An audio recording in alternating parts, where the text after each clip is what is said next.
true innovation usually requires doing things that haven't been done before, and that can be very painful for some people.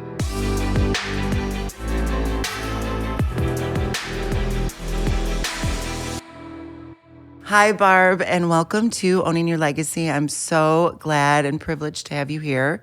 I really loved the webinar that you guys did. You and Denise and the team was phenomenal, and you caught my eye, and I'm like, oh, I need her on the podcast. So I would love it if you would just kind of tell us about your story and a little bit about your background and what got you to Mattson and where you are today. Okay. Well, thanks, Laurette. Thanks for having me, and thank you to Ed Long for having me on the webinar, and it's been a pleasure, like start to finish, really. Good. My story. So I guess the place to start is I kind of grew up in a Chinese restaurant. Interesting. My best friend's parents had a Chinese restaurant in Baltimore, Maryland, where I was born. And I spent a lot of time there. And I think what happened is as I was absorbing the fry oil from the egg rolls, I was also absorbing a love for restaurants and food service. And that became one of the passions of my life. And Nice. I still have a very expensive restaurant habit. That's great. That I try to keep up on. Do you still like Chinese food? Love it, love it, love it. Yes, that's also in me. So when I went to college, since I turned 16, I've always had jobs somehow in the food and beverage industry, whether it was waiting tables, bartending. When I went to college and came out of college, I ended up taking a job for Kraft, which at the time was a very different company. Were you in Glenview? No, I was in the sales management training program. So I was in the field, and I was in the food service division, which was such a great fit with my love for restaurants. So I learned sales and marketing through Kraft. And Nice. eventually, after years of being in the back of house with chefs and the whole team of operations that run food service operations, whether it was non-commercial or commercial chains, I decided I wanted to do something different and thought about getting an MBA, but ended up going to a program that was like an MBA, but it was at the Cornell Hotel School. Ooh. So I got to focus on my passion, which was food and beverage. Beautiful school. It was amazing. It was like 2 of the best years of my life with a degree something like an MBA, but focused specifically on hospitality. So during the 2 years between that, I was very, very fortunate to have gotten an internship, a summer internship with Phil Romano, who is a mentor. And he's the guy that started Fuddruckers. And he has other restaurants too that you've probably heard of. Lots of chain restaurant startups. So he also sold his concepts once he developed one to Brinker International, which is the company that owns Chili's and Macaroni Grill and a whole bunch of other restaurant chains.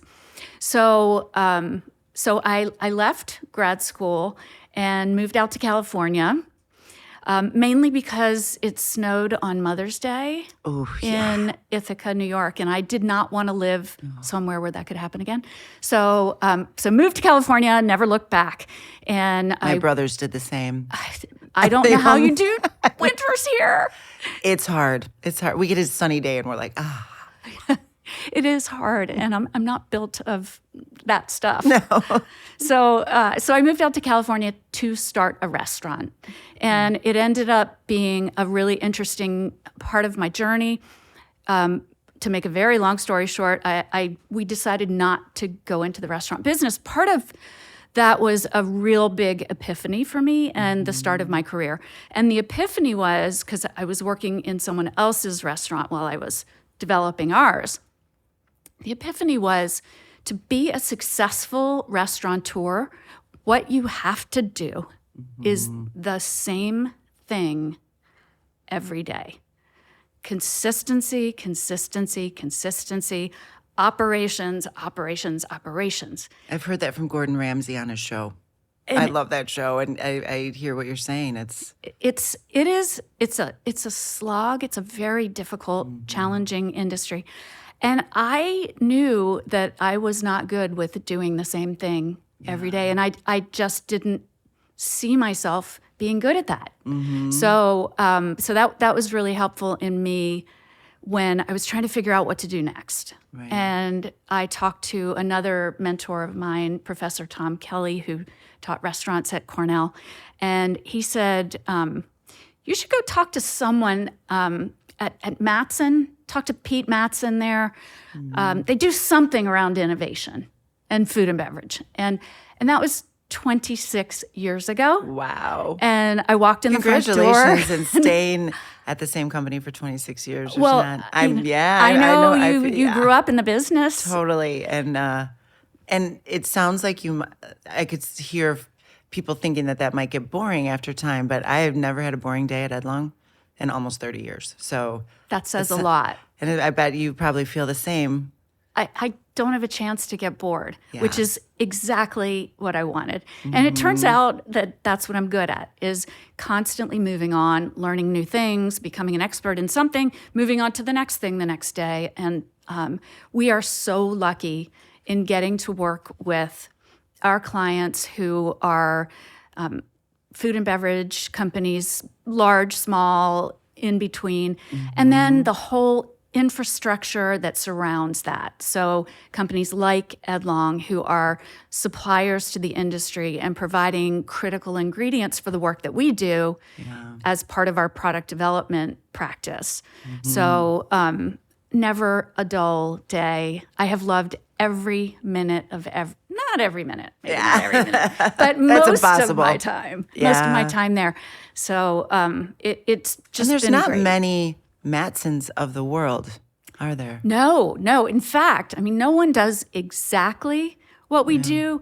There's overlap in some of our practice areas, but we at least we like to believe, and we think that it is the case, that we're the only ones that really do what we do, which is that we take our clients from a blank sheet of paper to a commercialized product launching into the marketplace.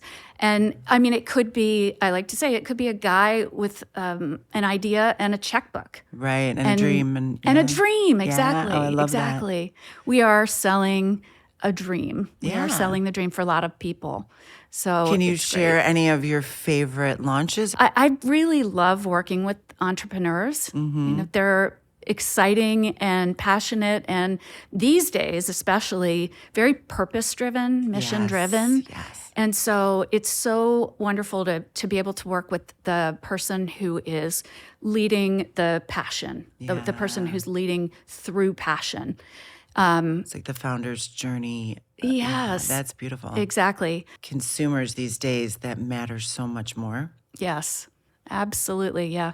I mean, we know, because we track Gen Zs and how their behaviors are impacting our industry.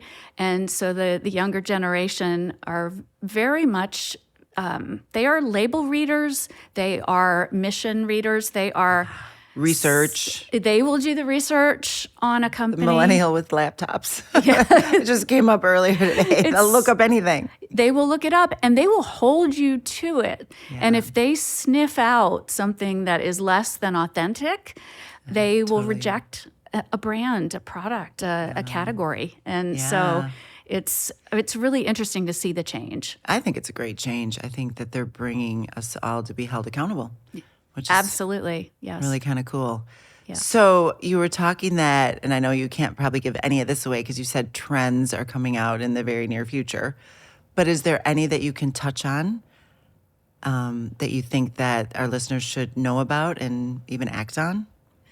Yeah, I mean, we're working on things that are quite far out. I would say the bleeding edge of food and beverage. So some of our trends start very, very far out. One of them we call the local harvest.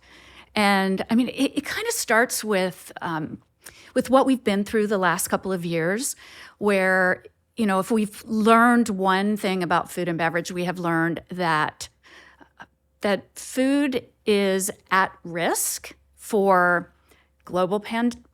global pandemics, for supply chain disruptions, for political disruptions, for the case of war, where withholding food is a war tactic. Right. That we have not been, at least I was not familiar with that. No. And so just having been through and even all animals. I mean, I remember kind of earlier in my career with the mad cow disease. Yes. And then now we're going through the chicken disease. And, so it's, agricultural weather. Yes. Weather. I mean, that, Exactly. who can predict the weather? Not even the weather people can predict the weather. It's, supply chain is a big worry. It's a huge worry. And so if you're in the business of procuring things from overseas or even the other side of the country, you've got to have some concern and some redundancy. Right. So what we are seeing, and this is our trend, is the future of the local harvest. So what does that mean? Well, is it realistic that we can all live in this little wonderland community where everything is grown locally and everything is harvested locally? And really, it isn't. It just isn't realistic that could be the case. For example, in Chicago, you guys have a very different weather pattern than we do in Northern California. We're lucky we can grow a lot of stuff year round, but that's not the case in other climates or in other geographies. So what we are seeing is a lot of momentum around figuring out using technology for how you can create the foods and beverages that we eat in local communities. So we have a vision of someday in every community, in anyone who's listening or watching this, their community, whether it's urban, whether it's suburban, whether it's rural, whether it's wherever. Cold, exactly. You will have in your community, you will have a dairy, and they will be making dairy using precision fermentation techniques to create dairy proteins. And there will be a place where other animal proteins are produced using cultivation techniques. So you will have chicken, beef, pork, seafood, all of it being grown in fermenters known as cultivators. Actually, all of them grown in cultivators. Wow. As opposed to grown as livestock and then eventually slaughtered. So So you'll it's have like meat that. without the cow or... Exactly. That's the other thing that we see is what we call, it's really reverse engineering Mother Nature. So honey without the bee, coffee without the bean, meat without the cow, dairy without the cow. So all of these new technologies that are coming up are essentially allowing us to do production in places that we couldn't do it before. Think of a vertical farm where it's indoor, it's built in an urban landscape, where the products are harvested by robots. I mean, the future of food is that is amazing. It's pretty inspiring. I was saying I listened to your Almond Association podcast that was really good, and you were talking about, it was figs, right? The seeds and figs for coffee? The seeds and dates. Dates. Yes. Dates. Close. That was close. Yes. But it's a byproduct, goes to waste, and using that to make coffee. Talk about that a little bit. That was intriguing. Yeah, that was one of our startup clients, and we're big supporters of Atomo. So their idea was twofold. Number one is, you're in the flavor business, you know this, that each individual human has a different sensory system, and so we don't all like the same things. Right. Some of us like bitter black coffee, some of us don't. So one of the founders said, I wish I didn't have to put so much cream and sugar in my coffee. The other founder was from tech, and he said he was very much involved in sustainable technologies. And he said, I love coffee, but it's not sustainable. It may not be around in 20 years because coffee plants, they grow around equatorial regions. And I couldn't exist without coffee, so you better solve this. I know. Trust me. A lot of the world feels the same way. So as the temperature rises, it's going to rise most and first around the equator. So if coffee trees are at risk of warming climate, what's going to happen? Then the other thing that's happening is that as countries move their population into the middle class, like China and Brazil and other nations, they go from drinking tea or traditional beverages to drinking coffee. I learned that from your podcast. I did not know that. So coffee consumption per capita continues to go up, and it's not just from you drinking more coffee. Right. I think I could just see people in like call it England going, we love our tea. What do you know what I mean? That I didn't know that it changes as their disposable income changes. That was really interesting. Well, coffee it's a very delicious, very functional beverage. As I'm taking a sip of Yes, mine. exactly. Case study right here. So these two founders came to us and they said, we want to develop a coffee that doesn't use coffee beans. So we don't have to, and the implication of the rising demand in coffee consumption per capita is that plantations are being built to grow coffee. And what happens is that you have to deforest rainforests to plant coffee trees. So there's a whole lot of unsustainable stuff happening. Right. So we worked with this company, and our first realization was that we're going to have to find something that is basically exists that we don't have to plant and grow and harvest. So we needed basically an upcycled ingredient. So we went through, I can't tell you how many types of beans and seeds and barks and things that we could roast and grind and brew and make into a beverage. And you can imagine how horrible some of them were. Yeah. And how we eventually found something that worked. And date seeds were one of the enabling ingredients among many others that went into the product.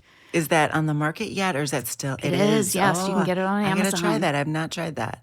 So that's a great segue into Innovation Hurts. Yes. That sounded really painful. And I totally know what you mean, where sometimes we in this industry have to taste things and you're like, oh, it's painful. So let's kind of dig into innovation and talk a little bit about, your theory on it. And I loved in the webinar that you did with Ed Long and Greedion and the other team members, your voice I heard so loud and clear on shoulder to shoulder. And I loved that. Total believer in that. So if you can kind of fold that into your innovation conversation here, Sure. and your perspective on innovation. Yeah, I mean, I say innovation hurts because if it doesn't hurt at some point in the journey, I would hesitate to call it innovation. It's more likely probably product development. But true innovation usually requires doing things that haven't been done before. And that can be very painful for some people along the journey. If you are a natural, innovative thinker, Curious. if you're curious, I sense you're very curious. I'm curious. I like to believe I'm creative, and I like to believe that our team at Mattson is curious and creative because we hire for those qualities. Right. And if that's the case, then you don't mind jumping in where you don't know where you're going to land. And to me, that's the definition of innovation. It's, okay, well, we kind of know what the opportunity is here, but how we get there is completely unclear. And not everybody's comfortable with that. So that's why I say innovation hurts, because if you need someone to say, here's the very nitty-gritty path to get there, that is more likely just development. It's not necessarily the innovation part of the journey. So we like to think of, and I like to think of the 4 I's that get you to innovation. First is insight. So you have to have some insight as to the opportunity. That maybe it's a consumer insight, maybe it's a market insight, maybe it's a technology or a capabilities insight that your company has. And then you have to have a spark of inspiration. It has to come from somewhere. And this is where the founder comes in for a lot of things that we see. The founder said, oh, there's this thing and it doesn't exist, or I have this problem. Yeah, so there's nothing on the market. One of the women that we met was from Egg Life on the podcast, and I thought that was so true and yet simple. There's no low carb, it's a tortilla made out of eggs for people that try to do keto or, or have other dietary issues. So I think you're right. It's seeing the hole in the market. I love that product, by the way. It is brilliant. I wish I'd created it. I mean, that's how much I love that product. It's so And talk about innovation. so I great. thought their website on what they do with that, you can make noodles out of it. I'm like, Yeah, it's like a low carb, anything. protein, Yeah. gluten-free Right. substrate. And there was nothing in the market. Yeah. That to me is the definition of innovation.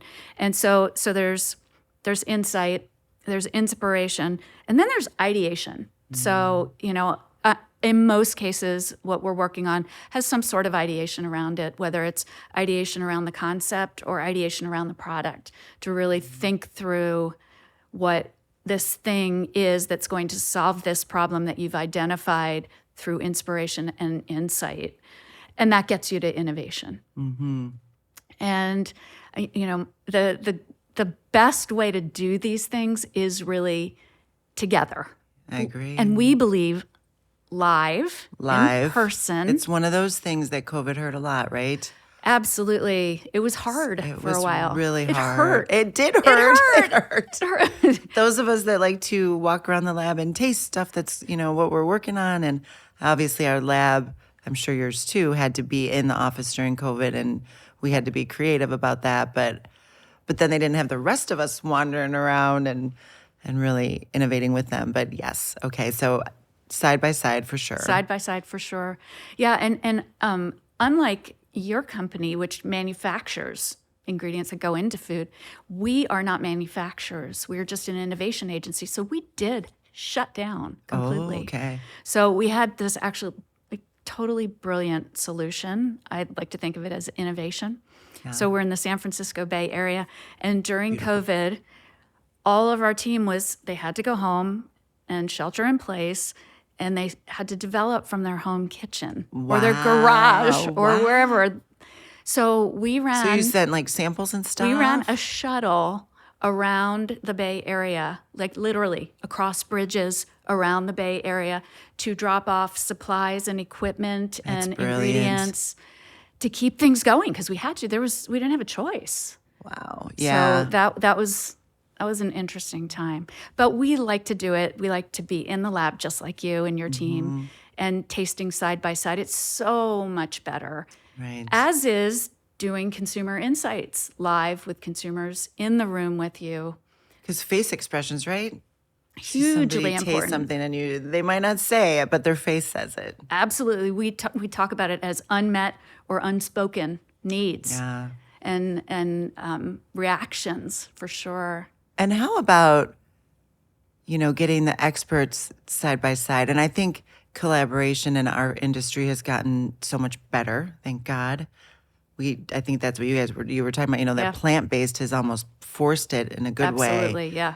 That you want the experts in each lane. Yes. And talk about that a little bit in speed to market, because I bet speed to market is a big issue for you. I mean, it's huge. It's huge. I would say there are very few projects that we work on where it's we're just going to get it right. And however long it takes us. Take your time. We'll just do it right. That is never the case. I wish that was the case. But it's a competitive industry, as are all the industries. Everyone's in a competitive situation these days. So speed to market is so important. We rely so heavily on our supplier partners. I cannot tell you how important your sales reps have been in helping us solve problems, and not even just solving problems, but really understanding where we're going because of your experience and your focus. So thank you. I love hearing that. Best decision we ever made. I agree with you. Focus and become an expert and really bring that value. And even as a consumer of many things, be it clothes to all sorts of different things in your home, for example, like I appreciate experts. Yes. It's usually significantly cheaper in the end because you're not wasting time. Again, back to time to market. It's Yes. time is,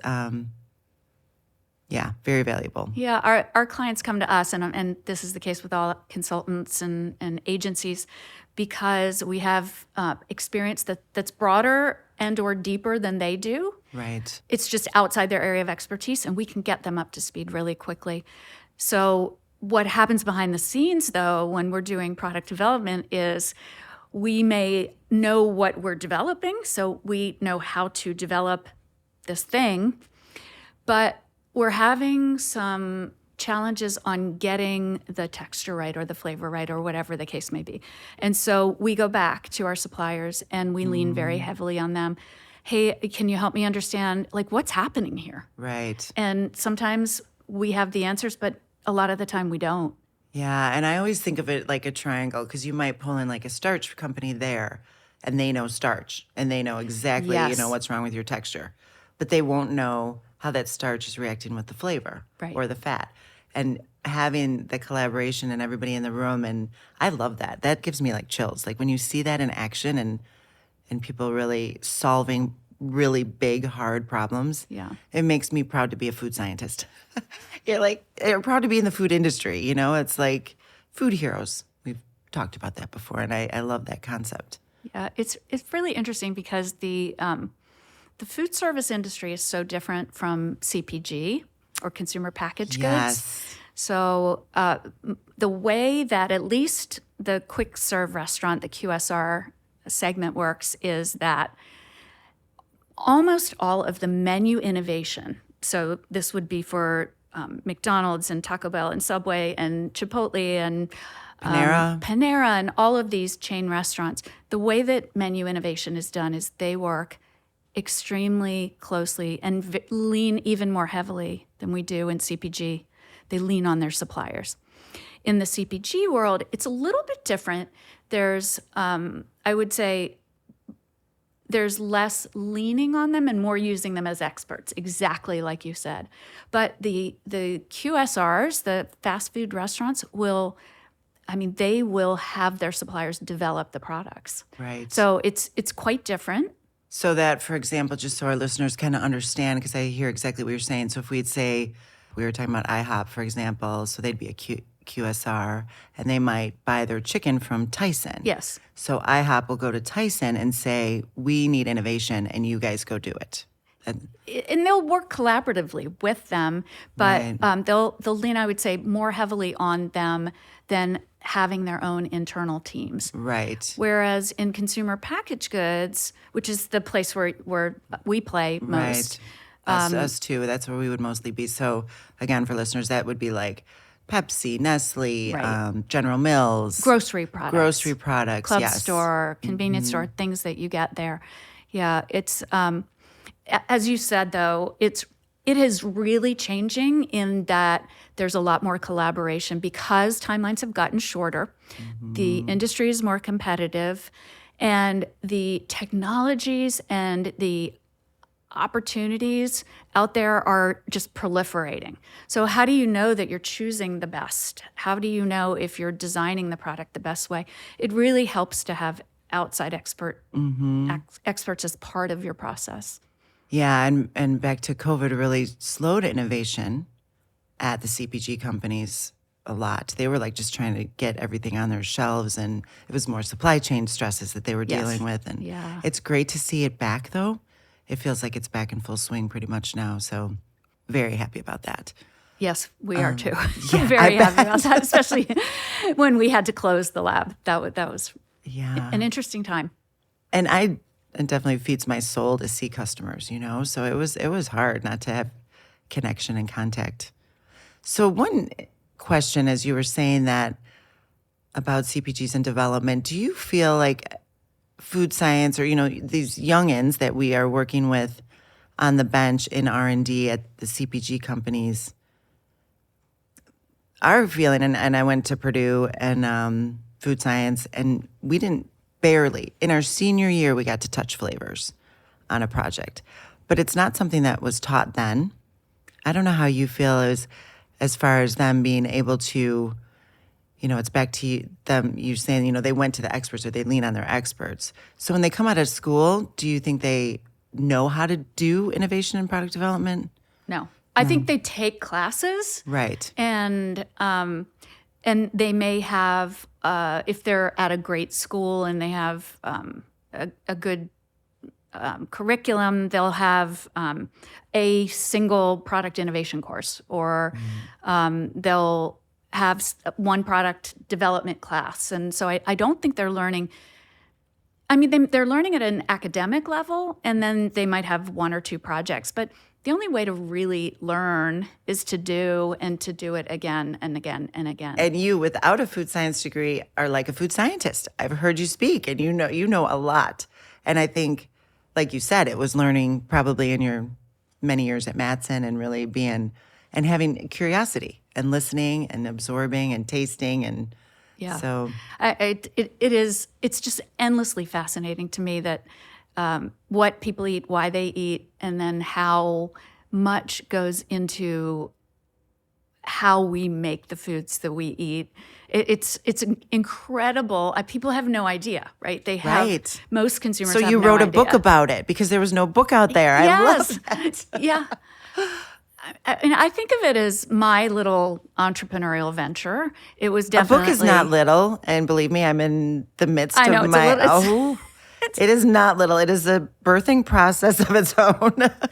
It's a commitment. It is. I don't have children, and I like to say that I thought about it. I nurtured it for more than 9 months, and then I gave birth to it. And right now, it's off to college. Good. But it was a situation where I was thrown into a situation, in this case, a food development lab, where I was working side by side with food scientists like you, who knew a lot more than I did, chefs. Oh, don't assume that. Don't assume that. Yeah. I knew very little. I was focused on restaurants, and what I knew was that I didn't know what they were talking about, and so I wanted to find out, how do we taste the things we taste, and why do we like the things we like? How does it all work? And then I did what you did when I wrote the book, which was a while ago. I went to the bookstore and I went to the dummies section and I looked for Taste for Dummies, and it didn't exist. And so it turns out there was a lot of academic research that has been done in that area. And so I said, this book is something that I need. It doesn't exist. There's a ton of research that's out there. I'm going to write a book about this. I had never written a book before. I never thought I would write a book. But it's that entrepreneurial thing, that innovation spark that you need to figure out what to do. And my answer was to write the book. And so that's my little entrepreneurial I think that's story. amazing. And you know, there's a lot of research out there, but nowhere that it's probably compiled for a normal human. Yes, right. Someone who's not a food scientist. Not a PhD, yes. Yeah, that's it was supposed to entertain and educate two things that I think I am really passionate about. Yeah.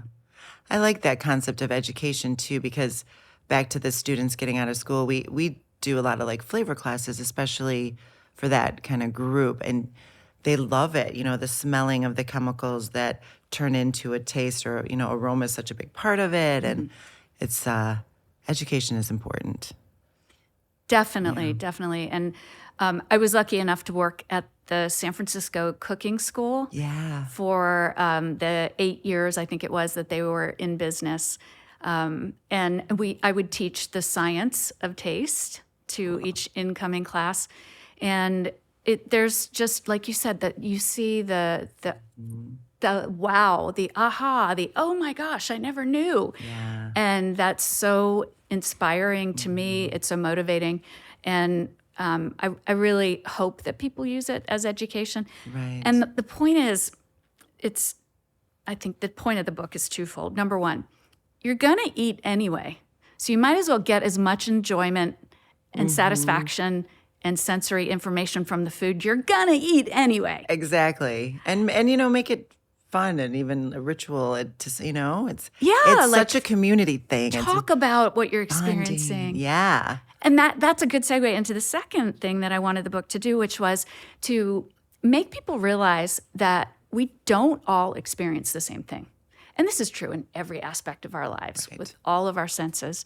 But, I think it's normal for someone to take a sip of something and go, oh, it's horrible. Taste this. Isn't it funny when people do that? No, I'm not going to taste it. But you might taste it and say, I not think that this bad. is delicious. And having that, what I call taste empathy, is a good start to just having more empathy in your life. I love that. That is really unique.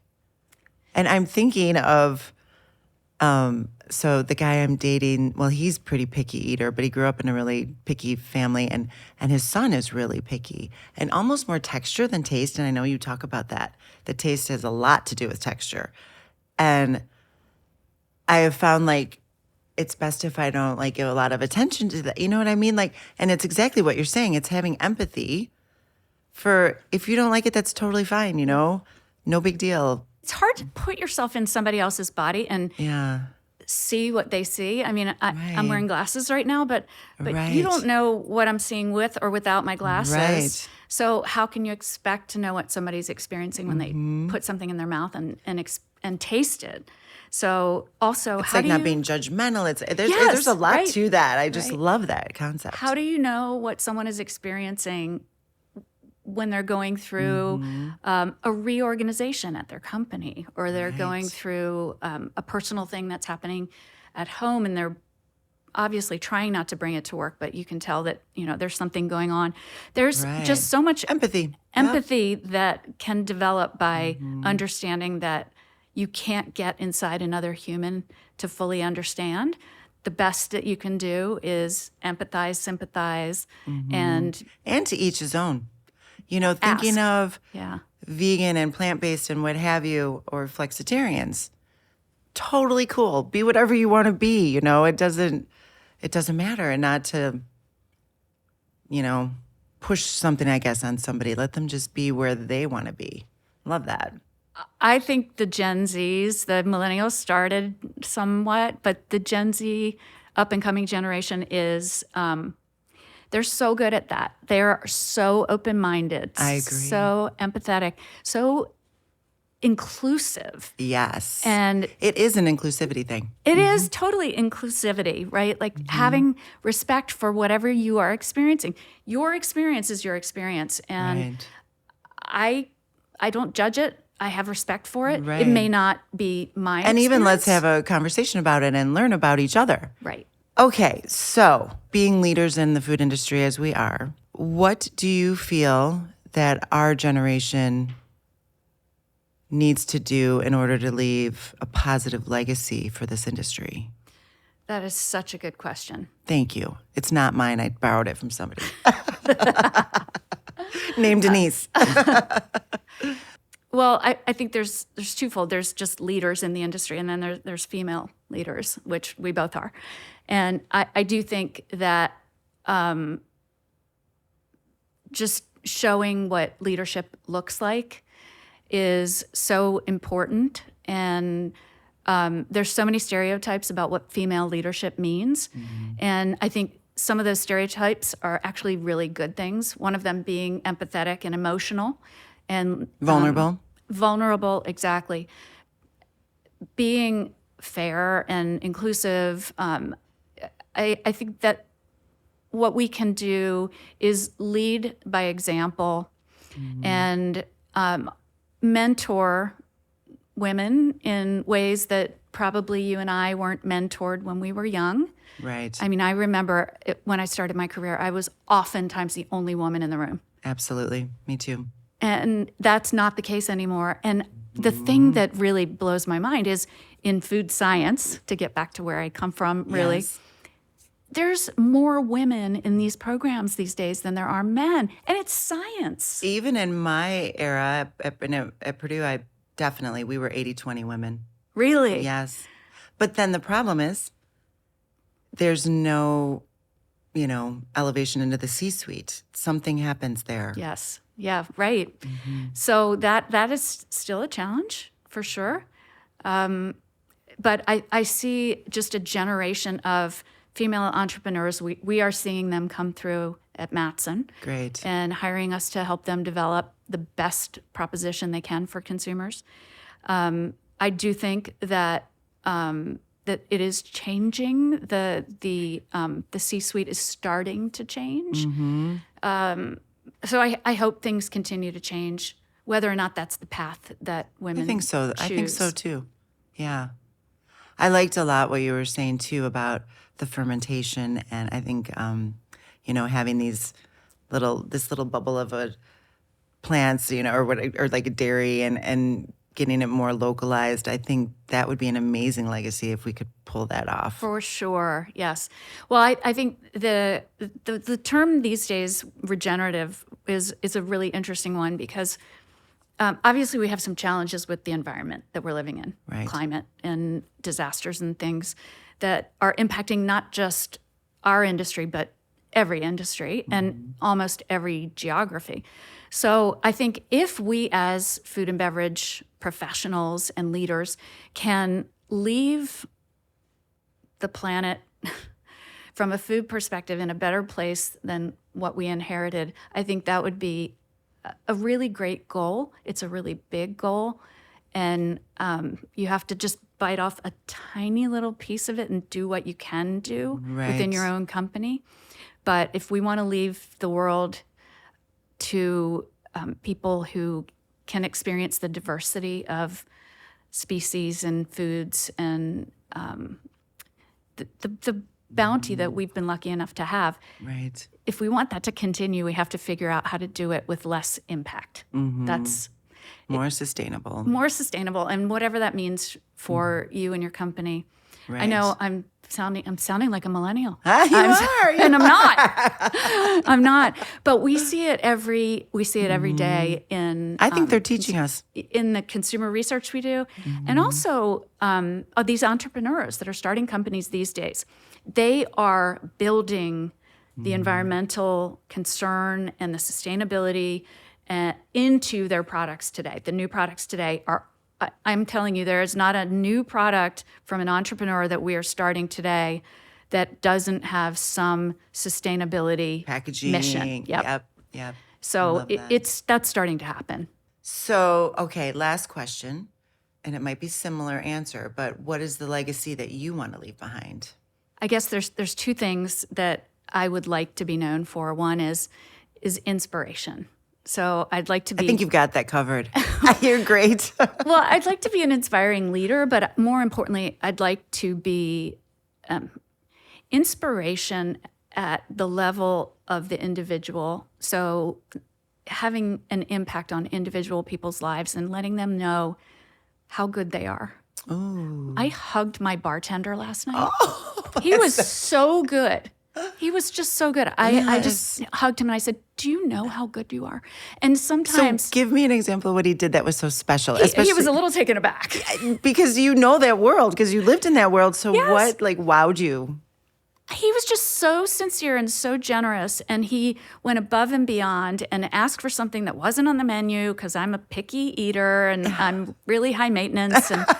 And he was just so pleasant, and it was Valentine's Day, and he saw that I was alone. And it was so charming. We should have grabbed you. It was actually lovely. I had a little thing going with my bartender last That's night. right. You can't go Yeah. wrong there. That's adorable. It was great. Oh, that's cute. But Service, though, I love that. it is. And I want to do that with everyone on our team and let them know how special they are and how wonderful they are. I want to do that when I'm on stage, when I'm giving a talk. I want Your to let. TED Talk was fantastic. Well done. Thank you. Thank you for that. That was really good and very inspiring. You were very animated and I thought it was really, really, really good. That's the other thing too, is what I was trying to do is teach someone. So being an educator in some way, shape, or form. So there's this concept that people know, they've heard of it, they don't know really what it is. So can you teach them concepts that they'll take away and hopefully their life will be richer for it? And that, I guess that I would say that to be an inspiration to people and to inspire them in their journey, and then to educate so that people Learn are something. enriched in some way. I love that. Beautiful. Well, thank you so much for joining me today. That was a really, really fun and inspirational and educational conversation. Thank you. You have fulfilled my wishes by saying that. Thank you. great. And thank you so much. And also, I just want to thank the entire Edlong team for being such good partners to us for so many years. We couldn't do what we do without you. That is awesome. thank And I you. know I know it's my team's joy to help our customers and you guys. And nothing probably brings them more joy than seeing our customers shine. You Yes. know, individually. It's great to see something on the shelf. That's fantastic. But when you see like the individual is having a struggle and you can help them, and then now their job just got easier and they look really good to their boss, or they, that is so fantastic. And I know my people have passion around our customers' problems. So Keep making us look good. we will keep doing that. Thank you for allowing us to. So great partnership. Thank you. Thanks.